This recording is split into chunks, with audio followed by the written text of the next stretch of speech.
All right, so we were trying to make a live stream, but we lost the reception, so I'll make the recording.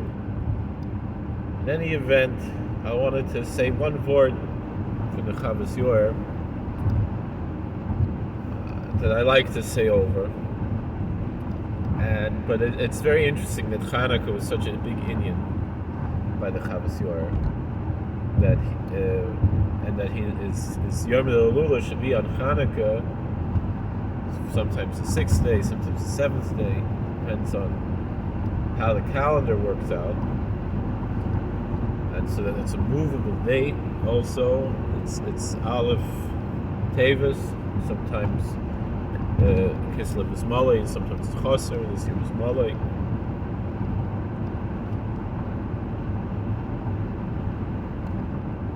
So that's a very special thing. Because he was so into Hanukkah. There's several tshuvas in the Chavos Yair about Hanukkah, and also the Zmiris of Hanukkah was a big inyan for him. And he said that he should sit by the Hanukkah lech for a half hour, like the tzaddikim do. So he was, the way that he would fear Hanukkah. Very much similar to what we would consider nowadays to be Hasidish. So many of the things that we consider to be Hasidish these days were really just the classical way that Jews did things. Very few things that the Hasidim made some kind of a Chiddush, or a few things, but not so many. For the most part, the Hasidim held on to the things that other groups abandoned. Like one thing my Rebbe from high school, Moshe Weinberg, he always says, when it comes to lighting Hanukkah candles, we have to make a big deal about it, and not just light the candles and then go run off to a party somewhere or whatever it is. But rather to sit with the candles the whole time and to concentrate on the candles and look at the candles, and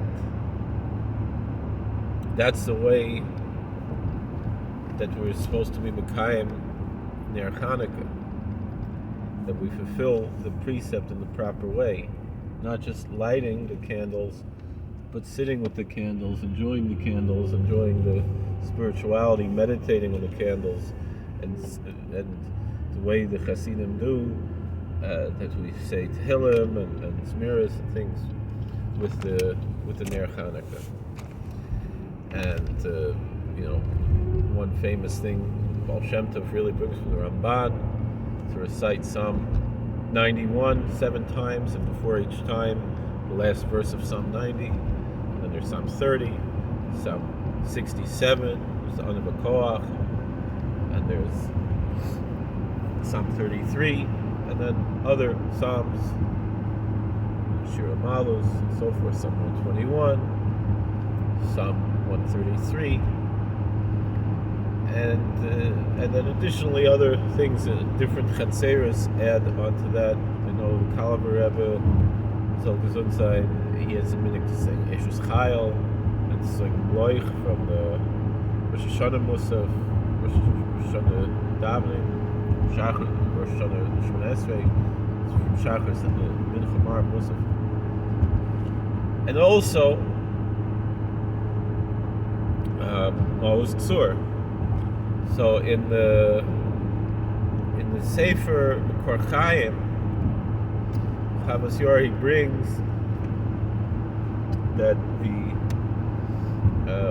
Ramah had an extra stanza of Maoz Tzur, the Olam Hayisa Yishi, and then he said there was a Rav, I think he said Rav Yirmiyah, by another stanza of yartzeit, and then the Chavos Yair himself, he added another stanza, and then someone gave some criticism of the way he wrote it, so he wrote it again. He wrote two different versions of the stanza that he added, and then he mentions there on top of that his grandfather's song, the song his grandfather wrote that his father would sing and he would sing. and the Shakai song, also to the tune of Most, which is a long song, and that is printed in the Chavos Yair, which you can find online on the Safari and other places. In the back of the Chavos Yair are a lot of songs and prayers and different things, and Bekoshos and Techinas. They're very beautiful, and many of them are very Kabbalistic. And on account of that, it's worthwhile. He says, if you say these, you sing these songs, you won't lose out anything. You're only gonna gain your Shemayim and things. Again, to people who grew up in America and Ashkenaz, that would sound Hasidish, right? But this is how Ashkenaz was in the old days. There were a lot of piyutim, yotzros, things that, for the most part, the world of Davins Ashkenaz today, they've abandoned those things. And the Polish and Russian Hasidim also, for the most part, don't say it either. Some of the Russian Hasidim do, but the Hungarian and Galicianer Hasidim, in a way, are more according to the classical Ashkenazic traditions, except that they daven nusach Sfard. But other than that, most of the things that we associate with being quote-unquote Hasidish might actually be more properly just classical Ashkenaz, and not anything weird or different, and or new or exotic or anything like that. Just regular old-fashioned Jewish things. So it's worthwhile to be aware of that. I wanted to share one more thing. People ask why I call myself Koblenzer Ruv and maybe Koblenzer Rebbe, because this thing of Rebbe Ruv among the Hungarian and Galicianer are somewhat interchangeable. Meaning the real title would be Ruv, not Rebbe, not Admor, but Av Bezdin, but still nonetheless, among our circles, it's interchangeable Rebbe and Ruv in a certain sense. But I took the name Koblenz, even though my more closer ancestors were in Hungary, but I had ancestors who were Abonim in Chenger and in Krula. Chenger, there's already Chenger Ruv, Chenger Rebbe. Krula, I know at least 3 or 4 or 5 Krula Rebbes, a Krula Ruv. So I didn't want to take a name that someone else has. That's one thing I learned from one Admor who I'm friendly with, Shadlovtzer Rebbe, should be well. When his Shver's Hasidim asked him to take on a Rebbe Vista, he said, I'm not taking a name that someone else has. He's not going to, it's Shver's Bial Rebbe, didn't want to call himself Bial. So he took Shadlovtzer. The first Bial Rebbe, his father was the Rebbe Shadlovtzer. And from that I learned, take a name nobody else has. So when I started learning more about the Chavos Yair, I found that my Shorish Neshama is really, not only biologically he's my ancestor, but I feel very strongly as a Shorish Neshama thing with the Chavos Yair. And he was Rav for a few years in Koblenz, and then they didn't renew the contract, and then for a long time he was without a Rabbanish Stellar. And it's very similar to me. I was a Rav in Richmond for a few years, and here and there I get a Rabbanis here and there, and it doesn't really work out.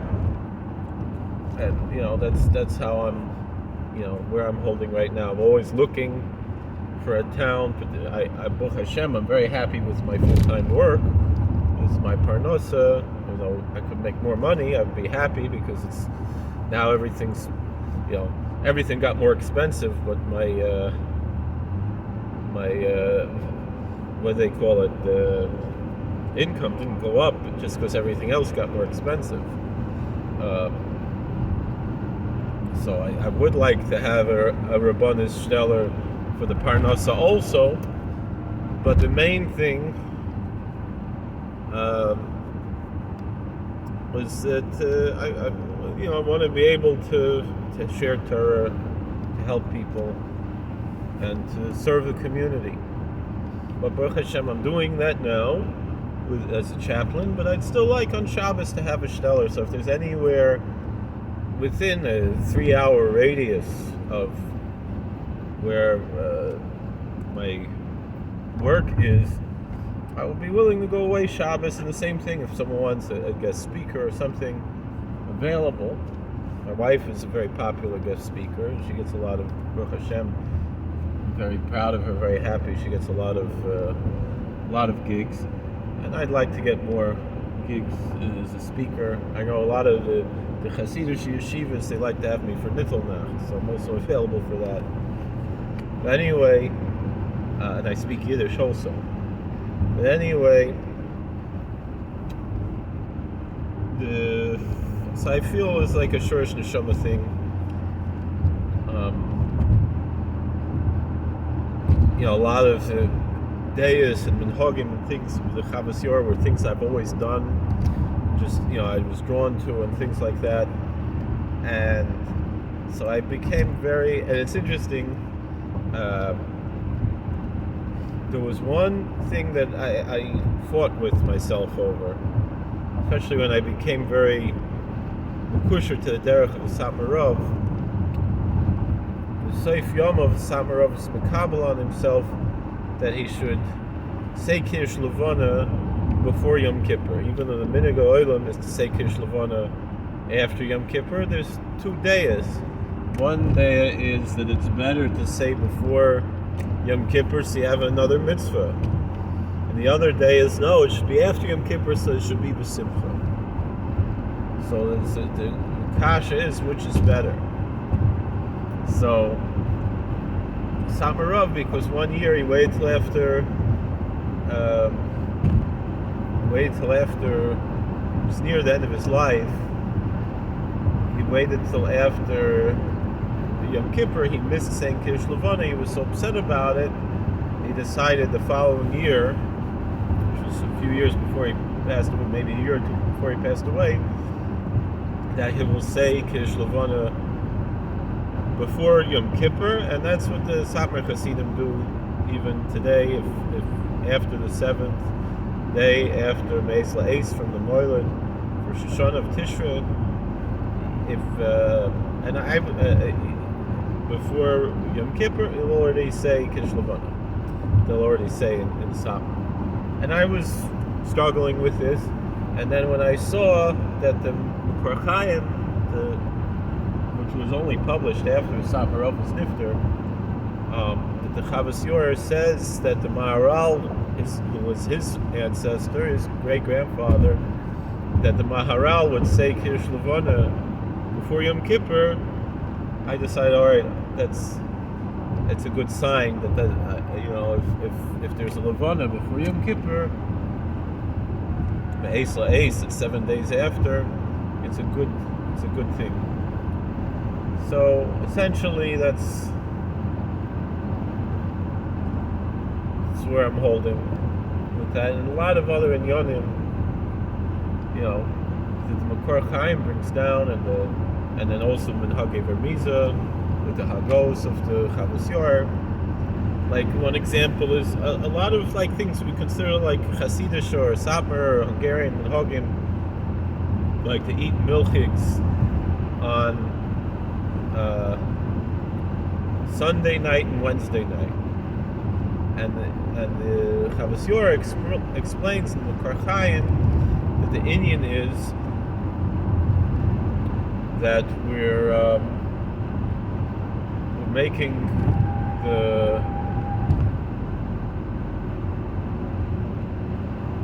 we're eating milchigs, we're not eating fleishigs, because it's the inyan of Tainus Bahab. Anyway, it's already after Shkia. I want to share one word that's in the Makar Chaim that he means Al Pi Halacha, but it shows the interface of Halacha and Hashkafa and Hasidus to a certain extent. It's like this. I say this over a lot, but I like to say it over. It's worthwhile. Maybe some people never heard it. So, when it comes to what's it called? When you're davening Shemona Esrei, you're supposed to face to Yerushalayim, right? What if you can't be mechavan the ruchos? It says in Shulchan Aruch. This is the Makar Chaim. That's a commentary in Shulchan Aruch, Makar Chaim.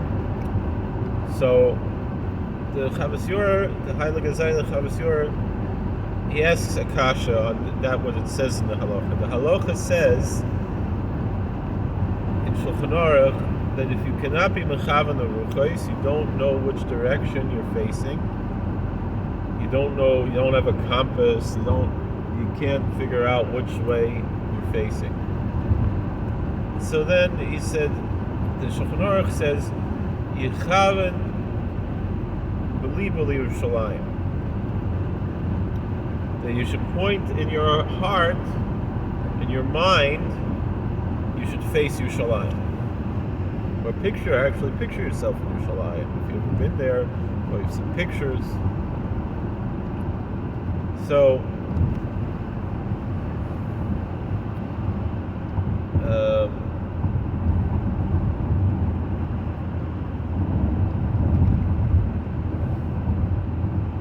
with that being said,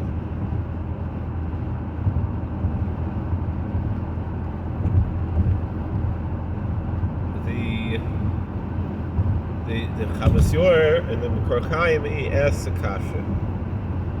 He says, the halacha says, when you're facing Yerushalayim, your heart is supposed to be facing to Shemayim. When you're facing Jerusalem physically, your heart is supposed to be thinking about heaven, not about a place on earth, Jerusalem. So how can your heart be facing both Jerusalem and heaven? So to both to Yerushalayim and to Shemayim. So answers my holy Zayda, the Chavos Yair and the Makar Chaim.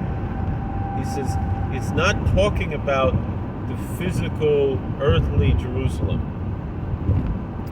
When you're facing with your heart to Yerushalayim, to Jerusalem, you should be facing the Jerusalem in heaven, Yerushalayim Shalmala, the heavenly Jerusalem. And so that answers the question that it's not a stira, it's not a contradiction. We face the Jerusalem of the heavens in our hearts, and with that we have a beautiful answer. And of course, we could say the same things tonight. We're going to light the 8th night of Hanukkah, and so too we should be zoichet to a Gemar Chasima Tova. Thank you for watching. God bless. Please like, share, and subscribe, comment, and we should be worthy to all kinds of good things. Thank you for watching. We'll see you later. A freilich Hanukkah, ben Chodesh, and a Gemar Chasima Tova.